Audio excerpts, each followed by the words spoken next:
All right, so it is the first of the month, and so with that comes the estimated mobile revenue. And I always like to take a look at this just to kind of see how the games that I'm playing are doing. Just in general, I don't really care too much about it other than knowing that they're making a decent amount of money to remain profitable, and they will be able to continue to do so for the foreseeable future. Now, you have to take these numbers with a grain of salt as it is estimates, as well as it only being from mobile revenue. Like, for example, Umamusume, I play it, but I spend all my money online, as well as they have their shop now. So instead of Steam, I actually buy it through their shop. And so this is focused specifically on that mobile revenue. So there's a lot of games that are maybe more so PC, thinking something like Wuthering Waves, where they might have a lot of revenue on the PC side that won't be included in here in relation to like maybe another game that's more mobile focused. But with that, let's just go ahead and start taking a look at these numbers and see where things have moved. We got Love and Deep Space at the top right now. Not too much change. I mean, $8 million more is pretty good, but I wouldn't really attribute that to them going to the top, but other than the bigger ones falling off a little bit, because within gacha games, when there's big hyped up characters, they might have a big shift in their profits versus when they don't. And so, but still really, really good. Genshin Impact still up the top here to number 2, dropping down from 55 million to 40, but just below the top. But still, I mean, Genshin Impact just prints money. I only played it a very little bit, and that was after it had been out for a little while, just to kind of get a feel for it. But man, still doing quite well. But then number 3. Jumping up 7 spots, we got my main gacha game now, Umamusume, shooting up. Now, there's a lot that you can attribute to this. So, I mean, if you kind of look at the numbers and you kind of see the breakdowns, of course, the JP version shot up a lot. They having basically a lot of big units or Umas and stuff coming with their 5th anniversary. But we also have on our side the 1st anniversary. We have the new a new scenario. We have all the top-ups resetting so that you can, so the people that do spend, maybe a little bit more of a dolphin spender that buys all those better discounted carrots spending right now. So everything just kind of lined up this month, but man, big shift up. I mean, basically double right there. And it's across the board. The only place going down, I would say, is on, what is this, the Korean version? Now I don't know if they had anything. They're like 6 months behind JP. I don't know if anything popped off for them this month. I don't really pay attention. The main ones that I kind of look at are JP and us on Global, and both of us had big events, which kind of makes up for that. But man, still doing quite well. And this is something I could see happening quite a decent amount with them, because there's always going to be new scenarios coming out, not only for JP, but for us on Global. And with the acceleration, stuff is coming out quite quickly. And there's a lot of things you might want to pull for like every single month because of that. So, I mean, I expect they'll probably stay within that 20 million range, like for the foreseeable future. Unless there's like a dead month of easy skips for us on Global and nothing really pops off for JP. But yeah, overall, really, really good. Like to see that. My main game, my main gacha, don't see myself quitting it anytime soon. I put so much time in the game. I'm over 2,500 hours played on it at least. And that's just going from Steam numbers. I do play it a lot on the phone too when out, so who knows where I'm at on the hours there. I have Honkai Star Rail shooting up. I don't keep track of this game anymore, but it's kind of the first game that got me back into gacha games.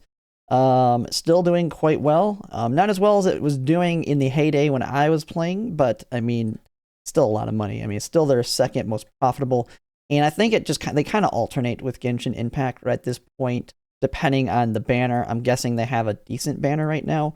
For it going up 10 million. But I don't know. I don't keep track of what's coming out anymore in that game, but still doing well. Pokemon staying flat at 27, still a lot of money. But then the other game, this is the one that I'm putting a lot of time into this one as well. I mean, I've pretty much caught up completely on the end game, so it's basically now a daily player, getting on and do my dailies and stuff. But every time a new patch will be coming out or a new character, where I have a lot of decent content, like new story and stuff, this is going to be more of a stream game. I don't really make videos too heavily on it, other than maybe some poll videos and some thoughts and stuff.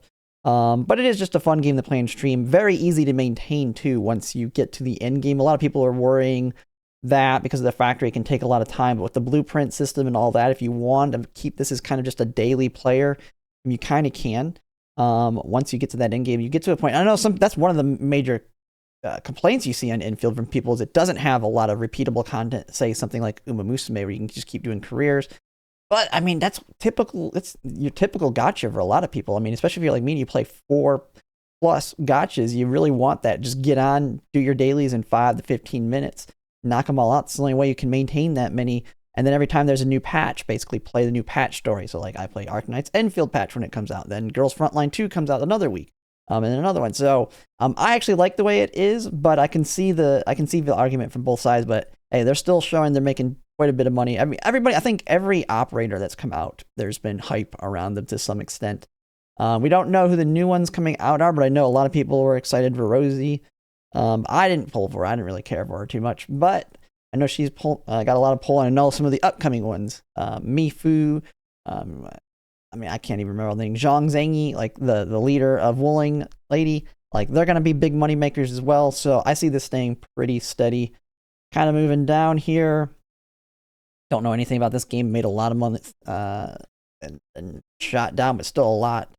Zenless Zone Zero, the worst performing of the Hoyoverse games, it still makes a good amount of money.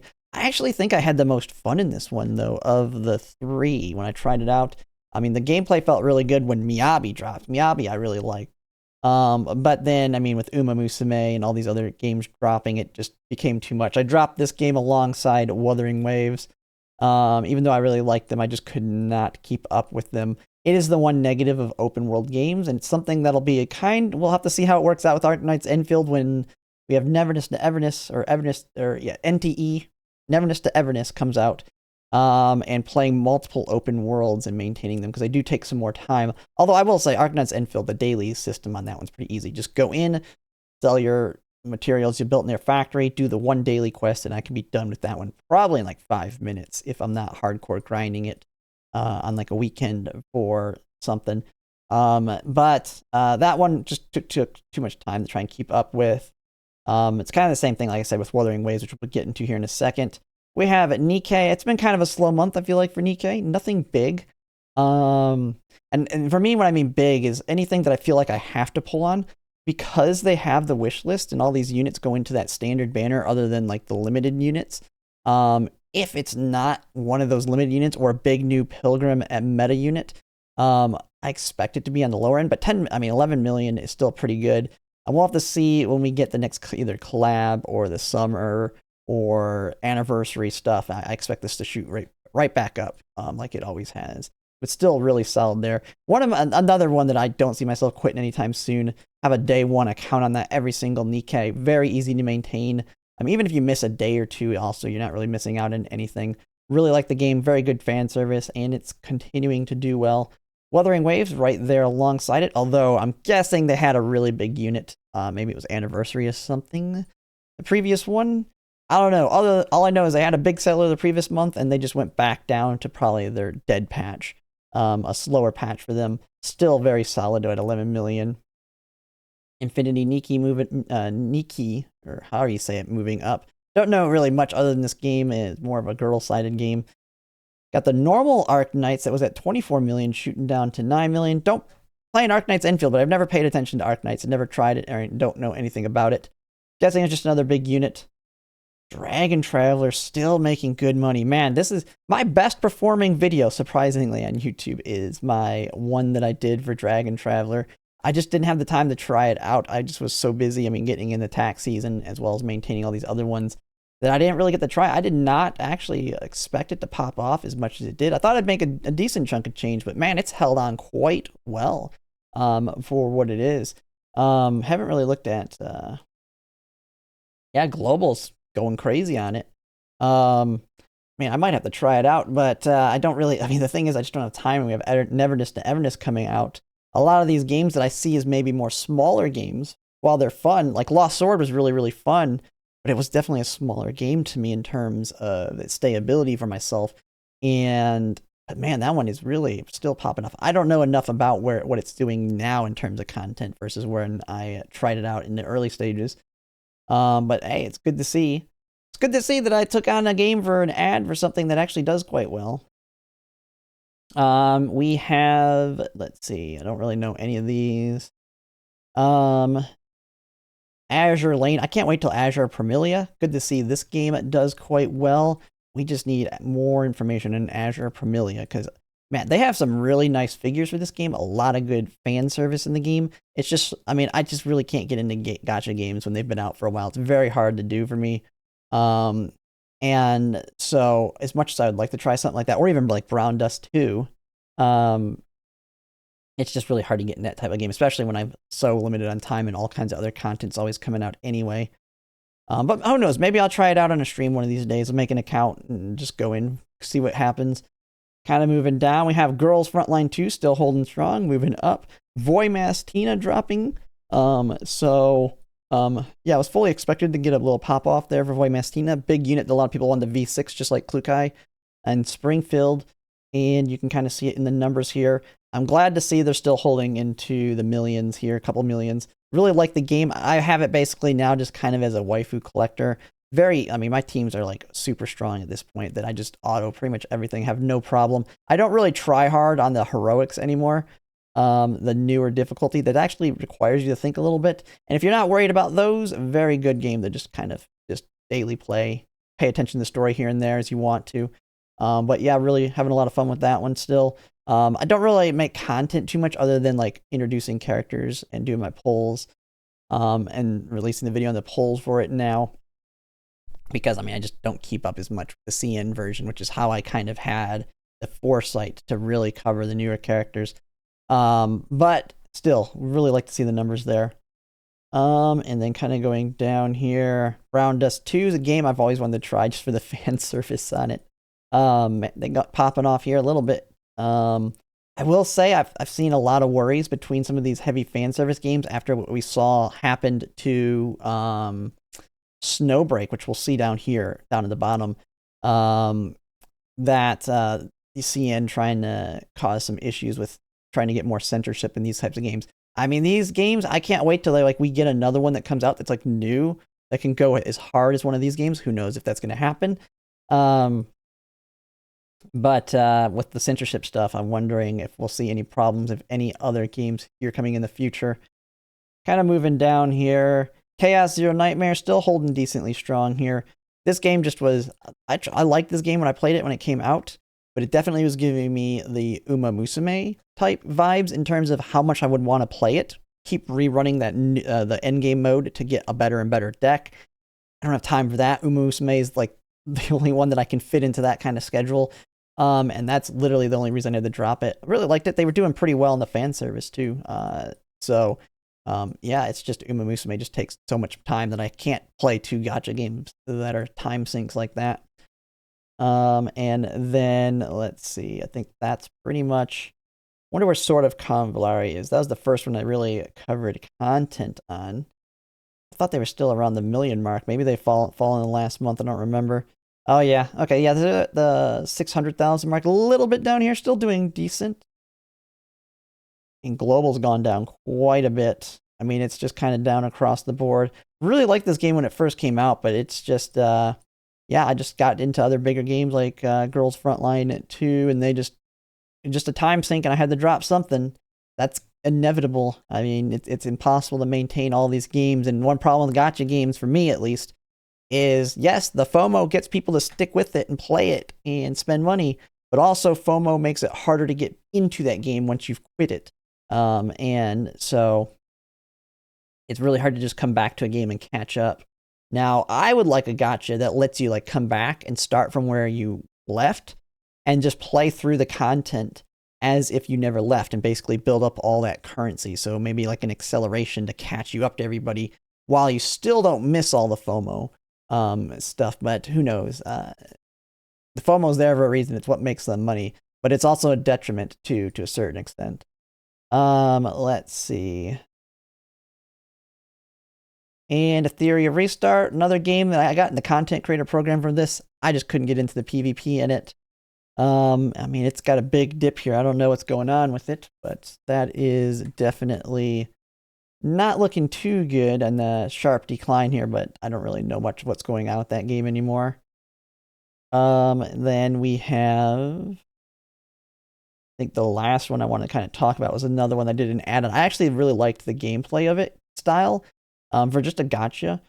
But it's way down here now. I might have passed it. Yep, Snowbreak.